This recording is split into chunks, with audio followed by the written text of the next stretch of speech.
What up, world? We're 18 back at it again. Welcome to the video. Thank you to those watching me for the first time. Hope you liked the video. Go back and check out my other videos. Maybe you find something you like. Remember to like, comment, subscribe, share, and all that good stuff. You can see my progression over time. I think my videos have gotten better. Hope you like it. Thank you to those who've been with me since the beginning, who's come along the way. Truly appreciate you guys for subscribing and watching my videos and commenting and all that good stuff. Continue to do so. Today's video is going to talk about NES games based off of TV shows. So the NES is notorious for making video games based off of movies. Back in the 80s and late 80s, early 90s, Nintendo was huge in making like popular video game movie titles or whatever, like Back to the Future, Nightmare on Elm Street, Friday the 13th, etc. So you see where they're going. If a movie was popular, they were making a video game out of it. They make a total Recall game. So this video is going to be talking about the TV shows that they make video games out. If you love the TV show, why not buy the game? And a lot of people did buy these games. But the games I'm going to talk about, I actually never played them. I watched all the shows associated with them, but I never played any of the games associated with the TV show. So this video is going to be talking about the games that were made based off the TV shows. Right, so the first game we're going to talk about is going to be the Lone Ranger video game, which was released by Konami in 1991.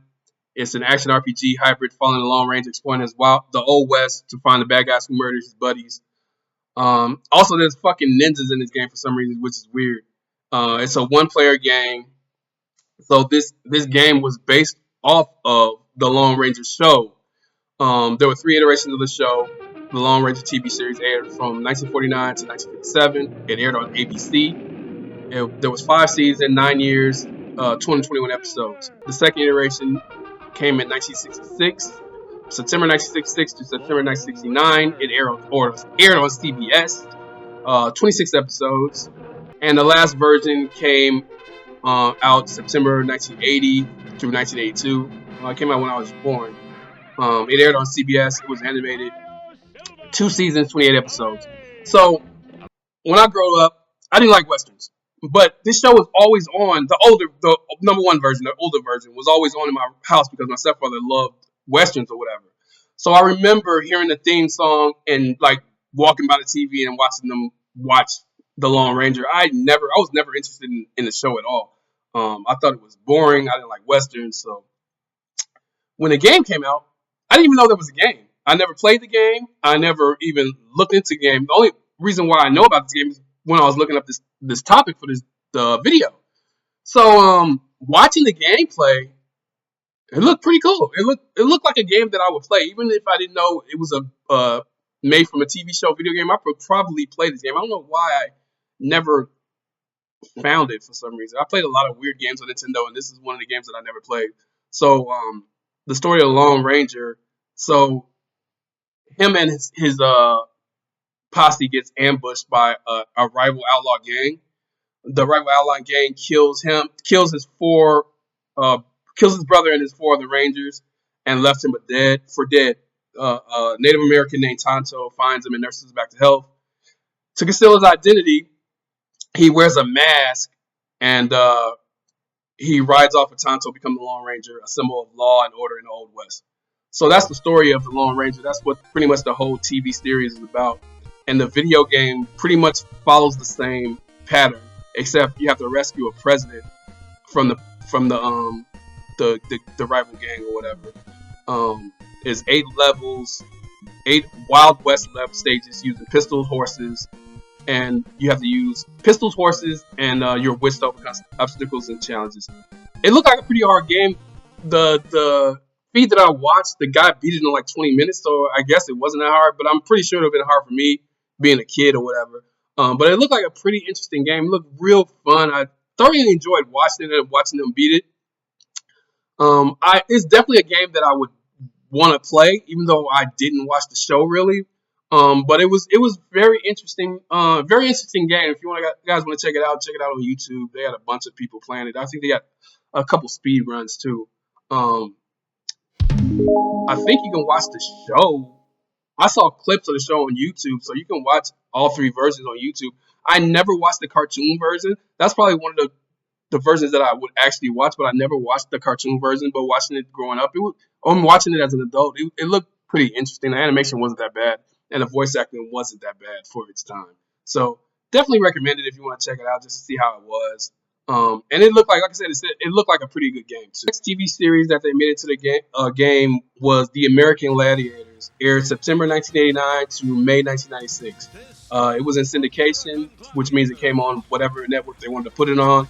7 seasons, 208 episodes. Not gonna front, this was one of my favorite TV shows when I was a little kid. I believe it came on after cartoons went off.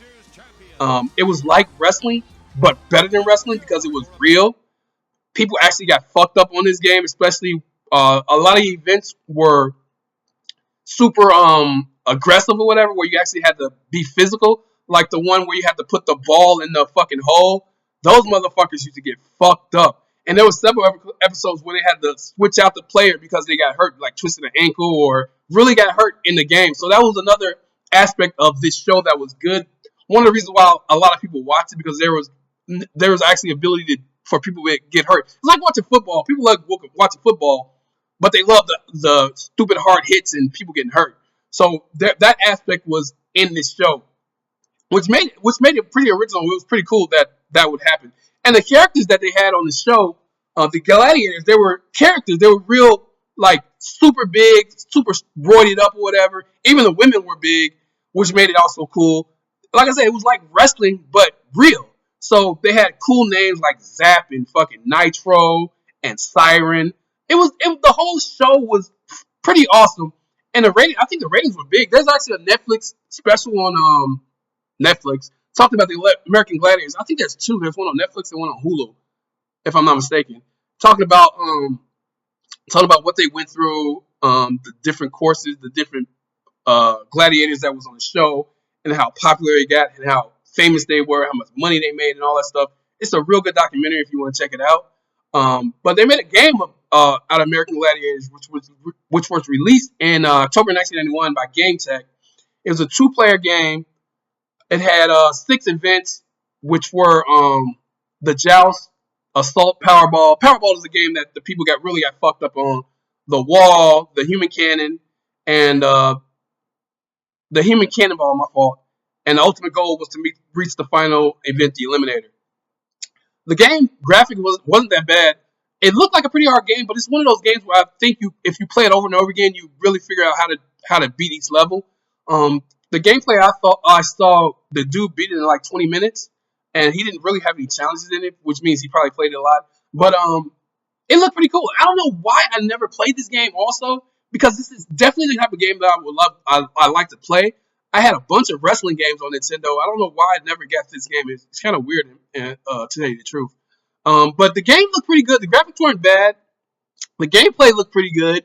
But it's hard to really gauge how good the gameplay was if you're gonna play it yourself. But from what I saw, it looked pretty good. It looked pretty solid or whatever. And like I said, it was a 2-player game. They actually had a section where you can have up to 16 players. I guess you can use the multi-tap thing or whatever. Or if you don't have that, you can have the 2 players and have the rest be a CPU, which is actually cool. So they were pretty much ahead of their time when it comes to 2-player co-op and whatever.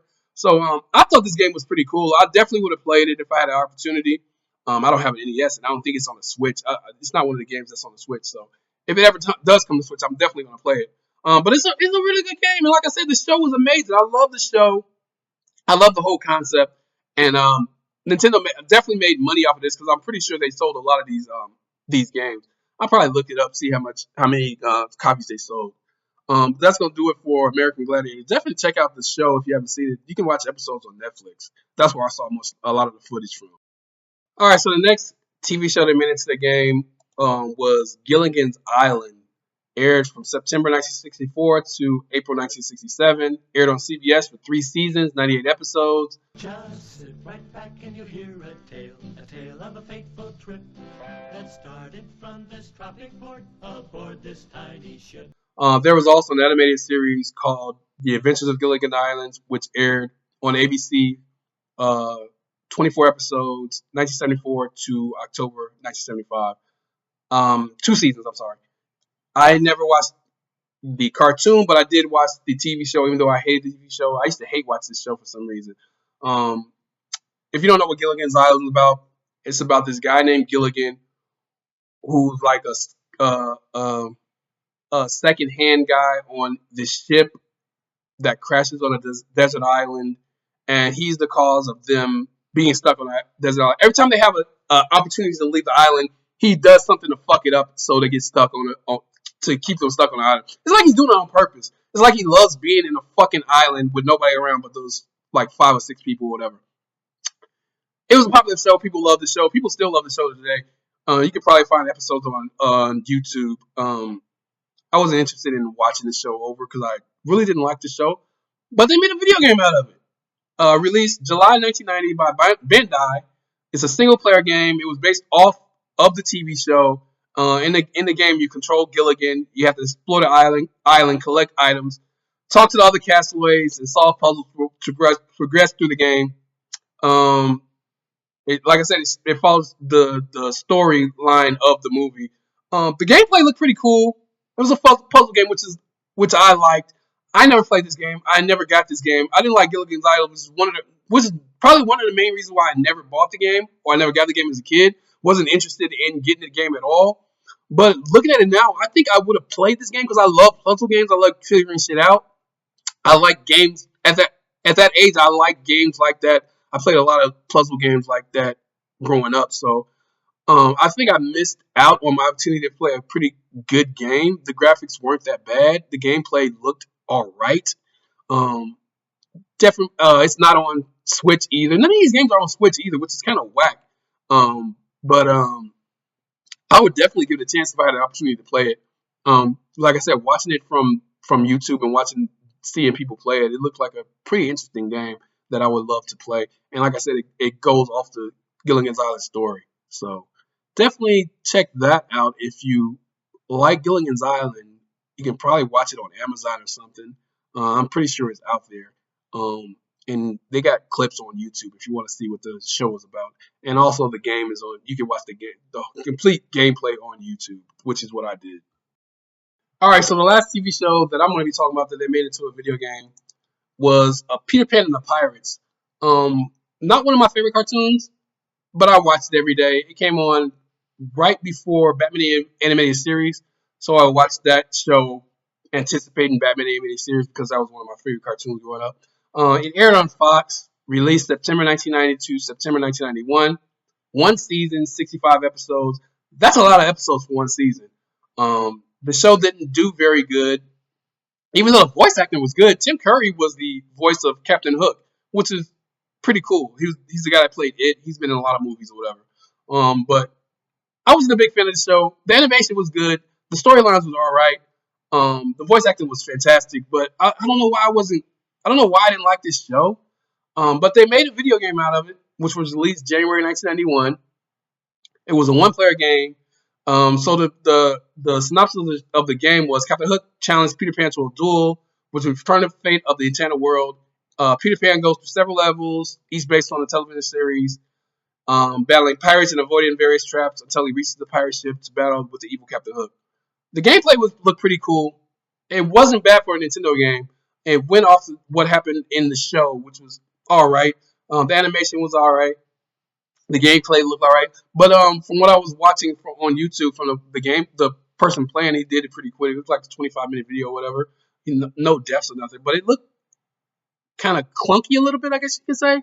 But I guess it's one of those games where if you can continue to play it over and over again, you'll eventually beat it. It didn't look very challenging at all from what I saw. But not playing it, you can't really tell, whatever.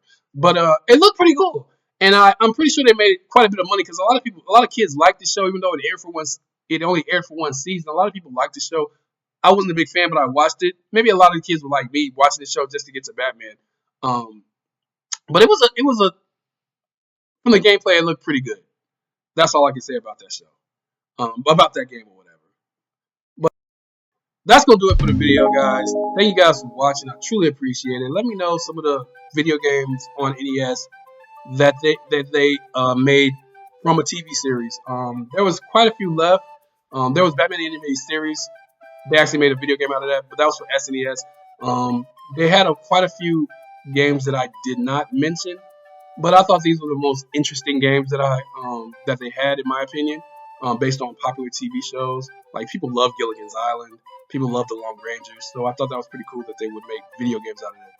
But that's gonna do it for the video. Remember to like, comment, subscribe, share, all that good stuff. Truly appreciate you guys for watching. You can watch anybody else's channel if you decide to watch mine, so I appreciate you guys for giving me 15 minutes of your time. I'll get at y'all on the next one. Have a good one. Later.